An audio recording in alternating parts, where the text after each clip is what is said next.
People of Reddit, what is you craziest most interesting? I need a favor. No questions asked story. Story 1. I live in a sketchy town with a lot of crime and homeless people. It's practically impossible to exit your apartment without seeing someone homeless. However, they're generally really nice and therefore I'm nice to them too. A few greet me when I walk by because I give them my leftovers sometimes.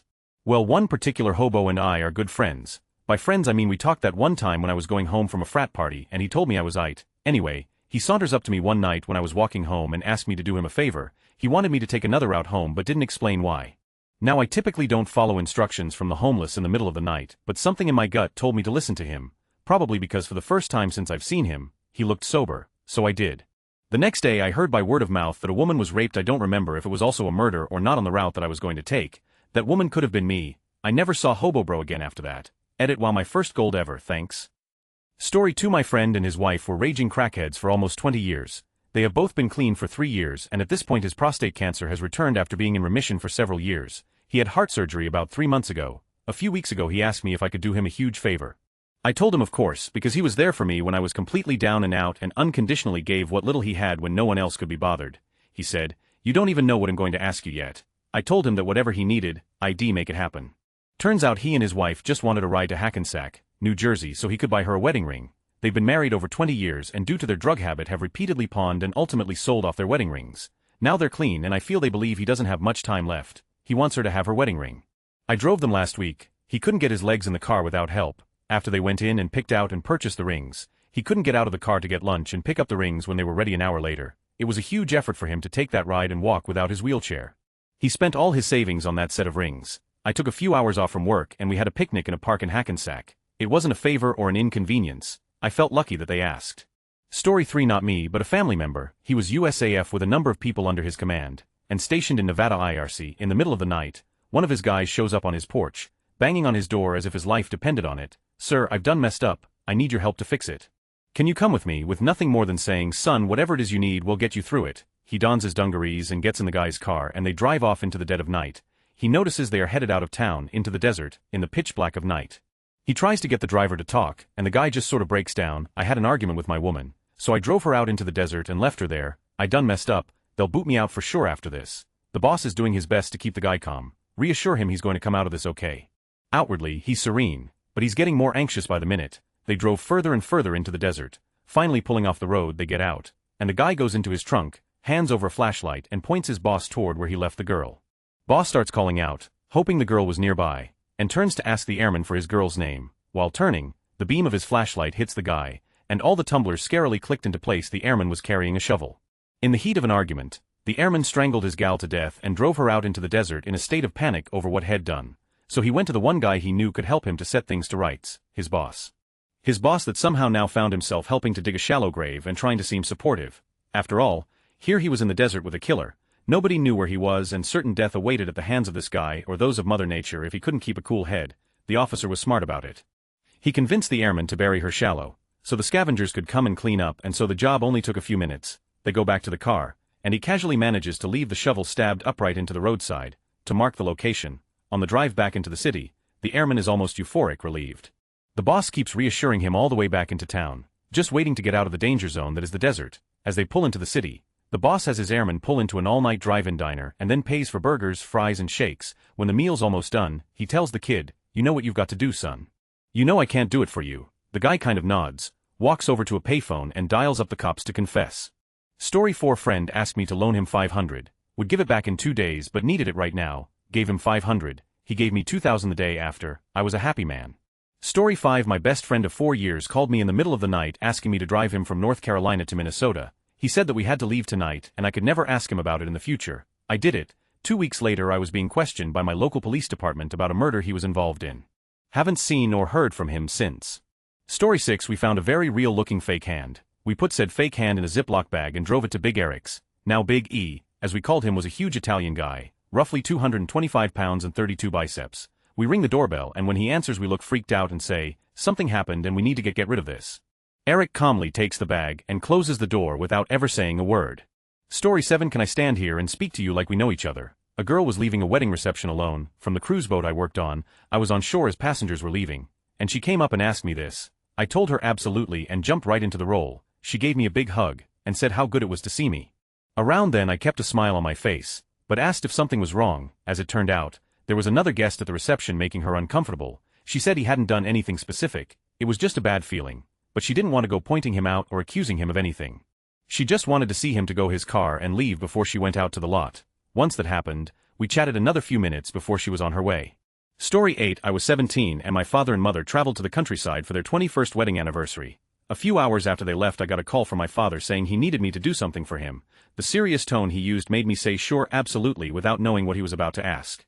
He told me to go out the front where there would be a wrapped present on the foot of the driveway. He told me not to open it, look around to see if anybody was watching, then put it in my car and drive it to a commercial waste dumpster up the road and throw it out.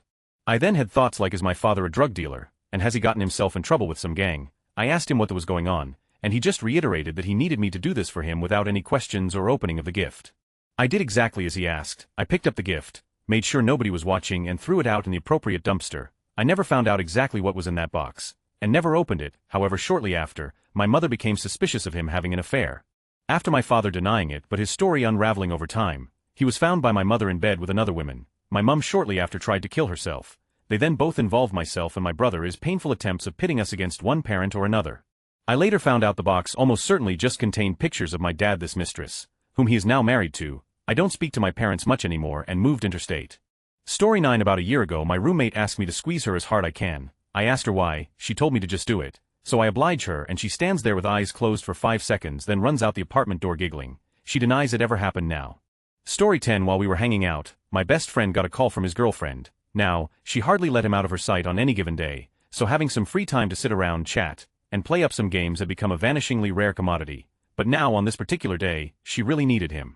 She didn't have a car, and needed him to drive to her and take her somewhere right away. He went, of course. She told him she needed to go to an interview with a college she has applied for, and had forgotten about it, and she needed a ride. My friend took his girlfriend an hour away to the college, called me to chat, and picked her up again a few hours later. It turned out later that she had him drive her to the campus, cheated on him with another guy at a place a few blocks away, and then had her boyfriend drive her home after she slept with this other guy. And that was the story of how my best friend finally realized he was in a failing relationship. No wait, he stayed with her 4 more months and rented a place next door to be closer to her before she broke up with him the next day after he moved in, because my friend was in love, she wasn't. Story 11. Been waiting for a chance to share this one. Earlier this year, at around 1 a.m. on a Wednesday morning, I get a call from a friend who lives nearby. He was in total panic and the only words he could get out to me were, "Dude, open the gate and turn off all the outside lights, hurry." Half asleep I ask him if this is some kind of prank cause, us guys with each other now and then. He responds with, "Just do it." I decide to comply, still in my boxers, turning off the outside lights. Now just to add some detail, my house is right next to a traffic circle, cleverly illustrated in this badly drawn paint picture here, so I go outside to the gate to see what's going on, and to my amazement, my friend comes speeding the wrong way around the circle. See the red line in the photo? Halfway into making the turn, he turns off all his lights, turns off the car, and rolls it into my driveway through my gate at a serious speed, shouting out of the window, "Close the gate." About 5 seconds later I see a police car come speeding by, sirens and lights and everything. As I look back to his car, he emerges with a victoriously smug look on his face, shirt and pants covered in vomit, steering wheel covered in vomit, and the smell of straw rum making my eyes water. He looked at me, I looked at him, he nodded, I nodded. He asked to use my shower and sleepover. 5 weeks later he totaled his car drunk driving and lost his job because he couldn't get to work anymore. Been sober ever since. I had a friend who came into my house while I was cleaning. He was looking to be in a hurry and told me, "Resner, I need to borrow your car to run an errand. My dad won't let me take his car." Said friend had his license suspended recently and a history with some unsavory people, so I ended up saying, "Yeah, totally, but I'm going with you and driving." He responds by telling me it wouldn't work that way. It worked that way, and yes, it was drugs. Story 12. When I was 14, I was spending an unproductive summer vacation day watching TV. I was alone, and was somewhat annoyed to hear a desperately loud knock on my door. As I unlocked the door, my best friend at the time rushes in and nearly pushes me over in the process. He was helping his grandma and attempted to skateboard home when diarrhea struck. This guy comes into my house and absolutely destroys my bathroom. It was one of the worst experiences of my life. Not to mention his life, but the guy literally didn't ask, and he didn't need to do so. Human beings should let other human beings with impunity.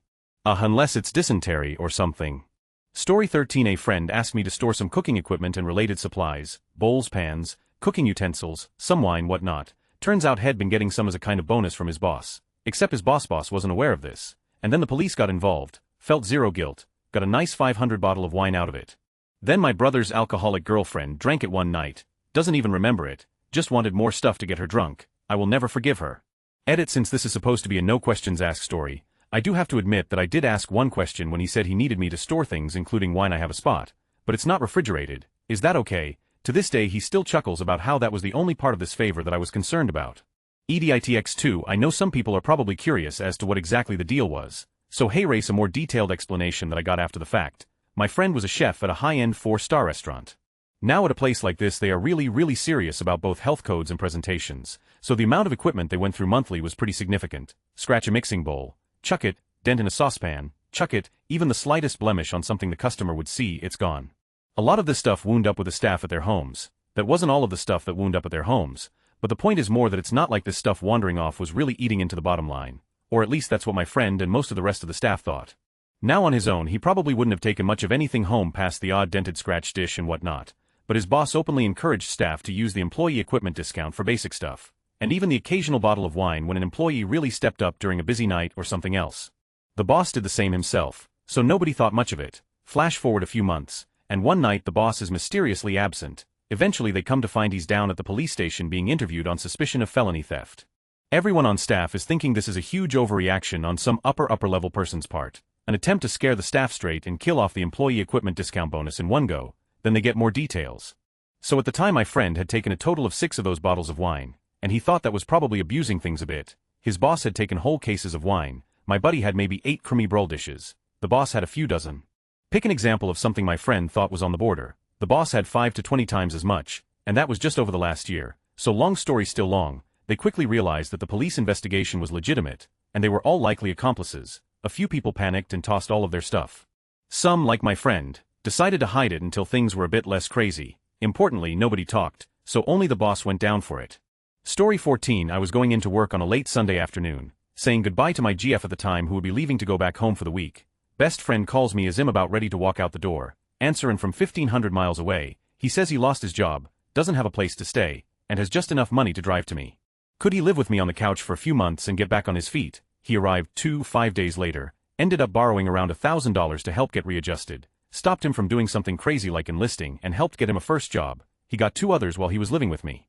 He stayed 9 months and left town with several thousand in the bank and re-enrollment in a master's program. Also broke me out of funk and got me with a new desire to get myself to a better place. 1010, would absolutely do it again for him. Edit initial phone conversation took less than 3 minutes. I knew he wasn't doing well prior, but didn't know how bad it got. He called after about a day on the road and explained more and wanted to make sure that all was okay still. He arrived with less than 20, an old Buick, a backpack and a small duffel bag. Story 15 don't know how familiar you guys are with how underage college parties work, but when the police bust in, usually for a noise complaint, nothing happens but my buddy was at a party at one of our more sketchy friends' houses and the police bust in, find coke, and the 3 or 4 cops start trying to process and arrest the whole party. He is luckily in the back, they haven't seen him yet so he texts me saying to come to that house in a specific spot, turn my lights off and text him.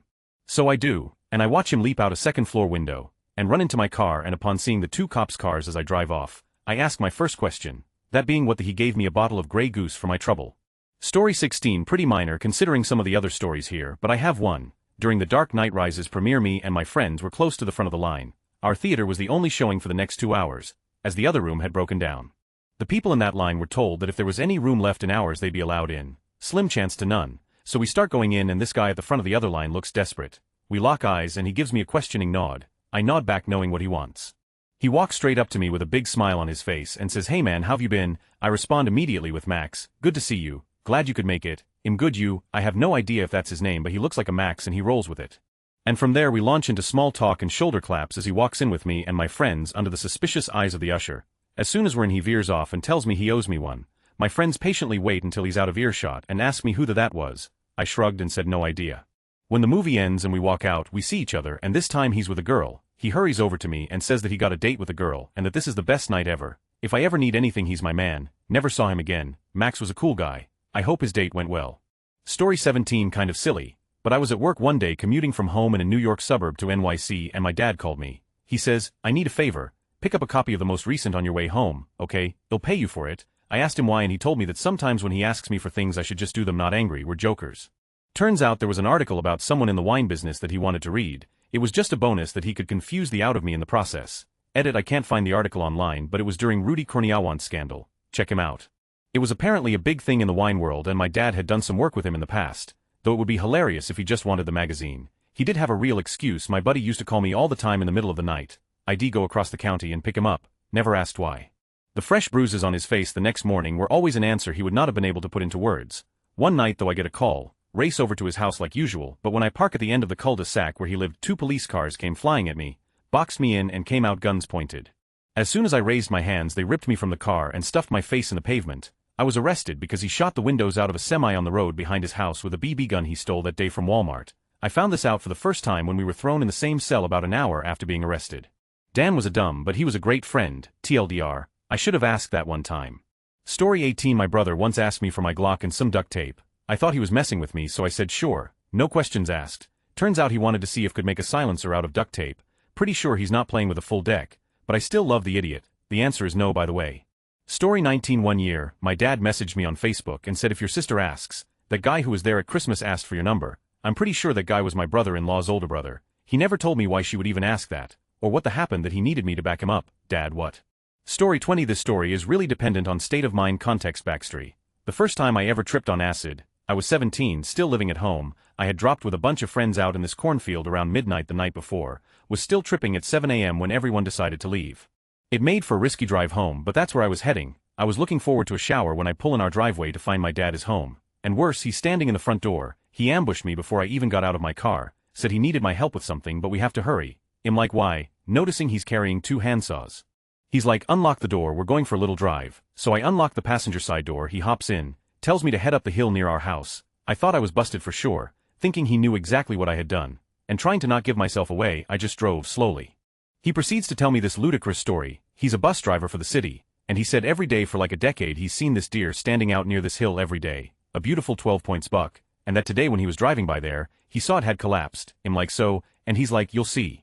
He has me park off the road up on this hill, hops out the car and says follow me. Before I know it, we're off walking on the side of this big road heading off towards the tree line about a half mile out, each of us carrying a saw. I'm like what are we doing here, and he kept on saying you'll see you'll see.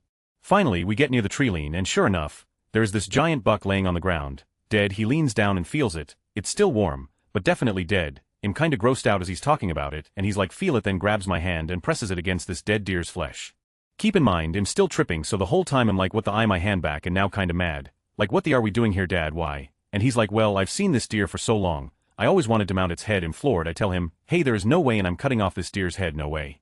He looked kind of sad, like he honestly expected me to help him cut off this deer's entire head. Seriously, I don't know how he ever thought I'd help him with that. So after standing there for a minute, he's like well, let's at least take its antlers here, I'll hold it, you saw it, well go. It was so insane, but much less insane than cutting off the thing's head. I said fine. So tripping about 7:30 a.m., I saw off these antlers off this giant dead deer, wondering the entire time if this is real. Am I really doing this? But it was real and I did do it, so after dad got his prize, we walked back to the car and drove home. Where for days after, every time I saw my dad head talk about them, had them sitting on his coffee table, and head clank them together, talking about how we could use them for deer lure if we ever went hunting. Which by the way, we've never been hunting ever. It was just insane, the whole thing, and the fact I was tripping just made it even more so. I'm just glad I talked him out of cutting off its head, because seriously that would have probably scarred me for life. TLDR first time taking acid, got home still tripping, dad says he needs a ride, is carrying 2 handsaws. Has me drive atop this hill and walk with him to cut this deer's head off to mount on his wall. I said no, he still has me cut off its antlers, he still has them, I need you to do me a favor.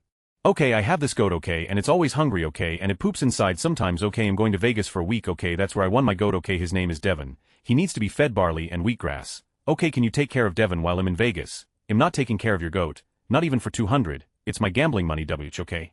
Story 21. My brother messages me at 2 a.m. saying I need your help, meet me outside the house in 30 minutes. I oblige because he's my brother, I don't ask any follow-up questions about it, I just meet him where he asked. He pulls up to my house drunk telling me I need to drive to the shopping center, so I do.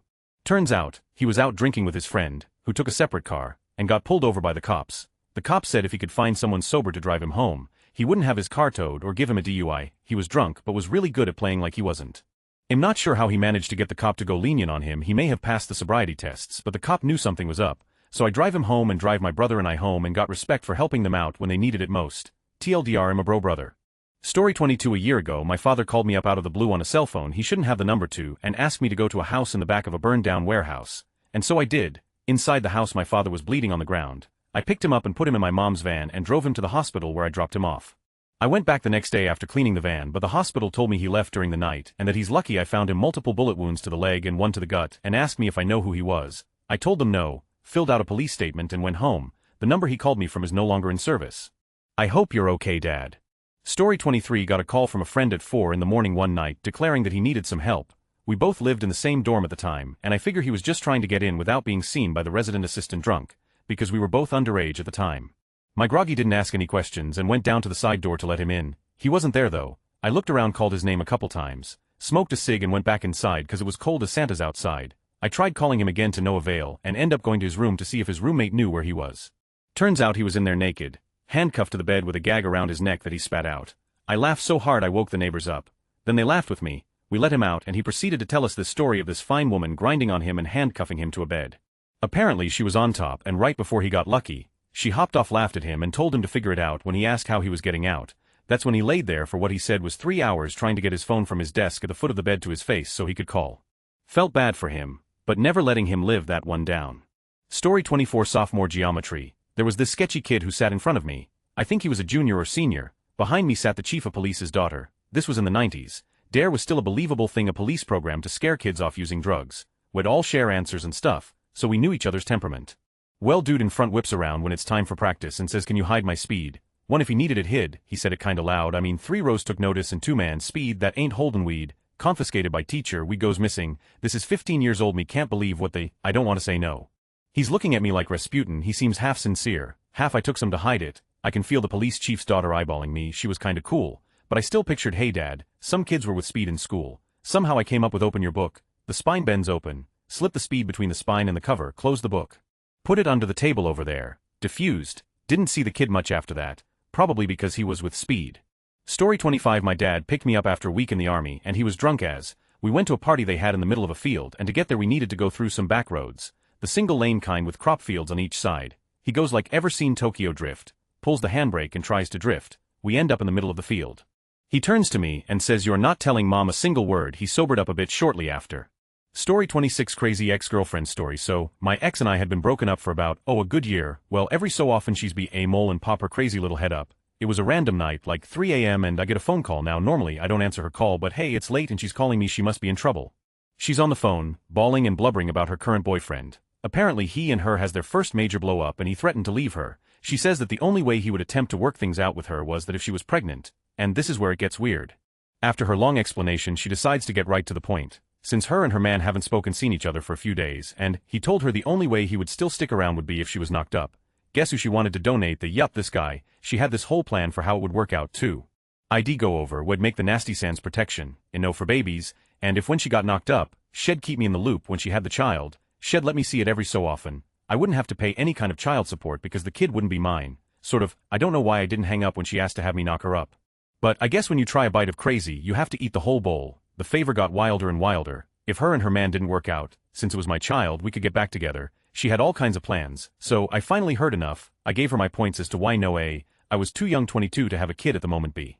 If I did have a child, I wouldn't want some other dude raising it, and C, she didn't seem stable enough to raise a child. So we're done talking, and she threw down the icing on the crazy cake. Well, I get you're saying no, but I'm sure he'll find someone that can do this for me. Bye. I've been waiting to tell this one forever.